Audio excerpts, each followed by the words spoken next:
In this devotional, I'm going to share with you 3 thoughts from Matthew chapter 2, verses 1 through 6, where I'll answer the question, who were the wise men?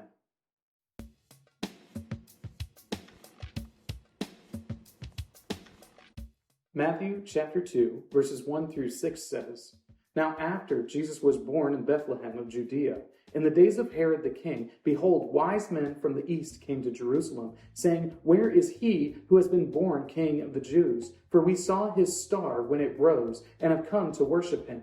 When Herod the king heard this, he was troubled, and all Jerusalem with him. And assembling all the chief priests and scribes of the people, he inquired of them where the Christ was to be born. They told him, In Bethlehem of Judea, for so it is written by the prophet, And you, O Bethlehem, in the land of Judah, are by no means the least among the rulers of Judah.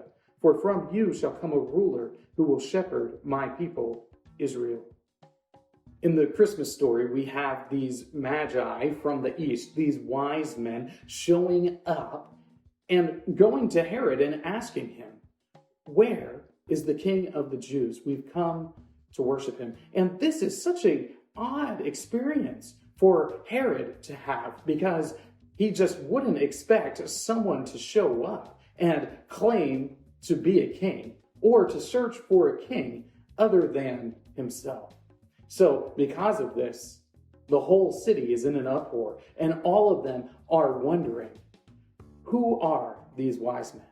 Well, here are 3 thoughts to answer that question from Matthew chapter 2, verses 1 through 6. Thought number 1, Magi from the east. Here's the idea. These were likely astrologers who were also very wealthy.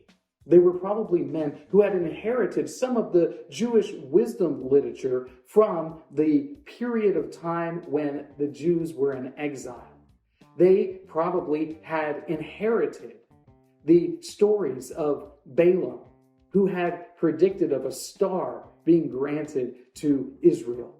And because they had heard this, and because they were astrologers looking at the sky, they saw this sign.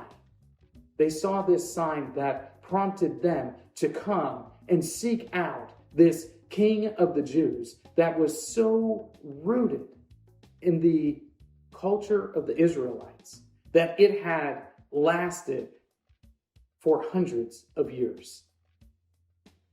Thought number 2, seekers of the truth. These wise men, these Magi from the east, they are seeking something that is true. They are seeking the fulfillment of these prophecies that they likely had encountered in their research, in their reading.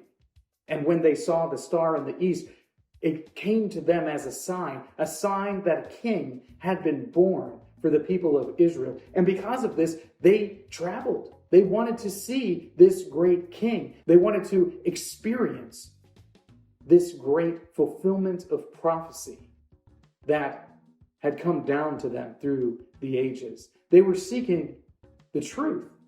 They were seeking what could be known from both the written texts that they probably had received from the Jews, but also from their observance of the sky, knowing that something significant was being revealed to them.